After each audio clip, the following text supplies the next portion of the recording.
What's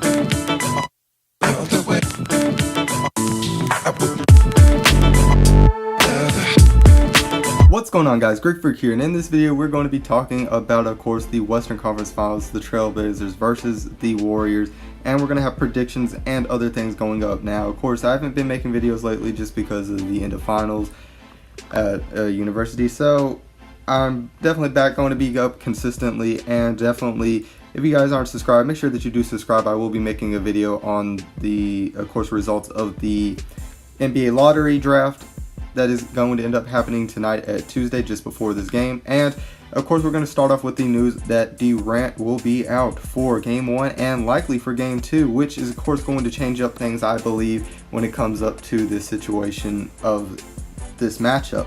Now, many people of course are looking at the fact that when Stephen Curry plays and Durant doesn't, the last 28 games, they are 27-1, but you do have to look into consideration of who they were playing in those games, regular season, things such as that.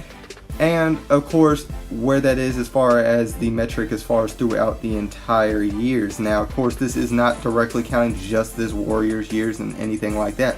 So I think the fact that that is a misleading sort of statistic and things like that. This team right now does of course have weaknesses as well, which I'm going to point out on both teams as far as what I believe the weaknesses and strengths are for each team and how they should try to play out in this series. Now, of course, I'm going to start off with Portland and what their strengths are compared to the weaknesses that the Warriors do have, and that is the fact that with the Trailblazers, we do have a great offensive rebounding as far as players as far as Enes Kanter, and the Warriors have been struggling as far as in the rebounding categories in many ways.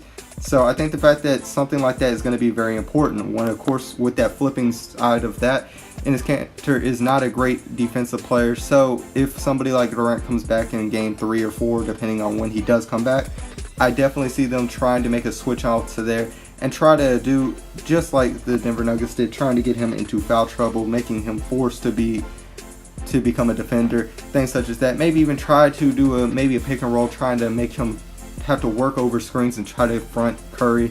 I think the fact that that would be definitely one of the strengths that the Warriors definitely need to take into account. Of course, we know that they're going to be a free cutting team, but we do have two great guards as well on the other end. I think this is going to be one of the best backcourt matchups that we're definitely going to see in quite some time. And whenever we see something like this, I think the fact that we have to look at this as a main thing. Now, of course, we know what Lillard's done in this playoffs, as far as especially in that first round. I think the fact he really needed it after what happened last year against the Pelicans.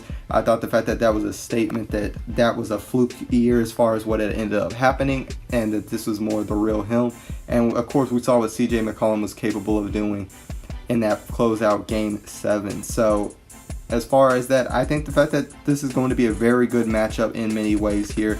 And of course, we all know the situation that's been going on with the Warriors being a little bit more, I feel, on the inconsistent side and underachieving as far as what we expected them to go through. We didn't expect them to take as many games against the Clippers, and of course, despite the fact that we did expect that they would end up beating the Rockets, and maybe didn't expect a game 6 from some people, I did expect a game 5 series in that.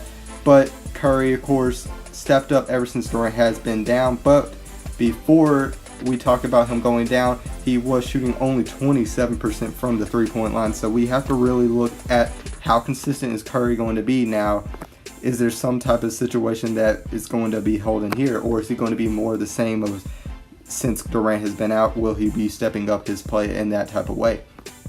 I expect the fact that he's going to be more his normal self here rather than what he was at the beginning of this series against Houston, as I just did not understand how he was in a slump for that long. It seemed like one of the worst slumps that he's been in the playoffs. So I expect consistency there. I expect the fact that this is going to happen. And of course, the other weakness with the Warriors is going to be the bench.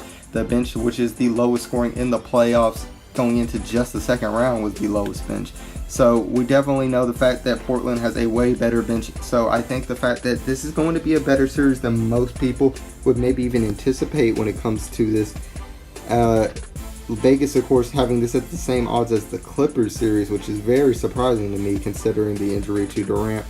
But as far as for my predictions, I would have to say the fact that if Durant does come back around game 3, I would have the Warriors in 6. But if he goes on beyond that, I would actually have the Portland Trailblazers maybe in 7. So, I mean, really it's going to depend on that. I'm thinking more or less that, though, Durant will probably come back in Game 3, and most likely it will be Warriors in 6.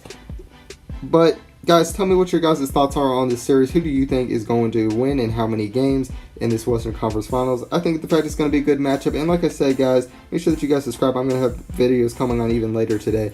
But if you guys enjoyed this video, make sure that you guys leave a like and subscribe to become part of the Greek Army today. And as always, this is Sparta.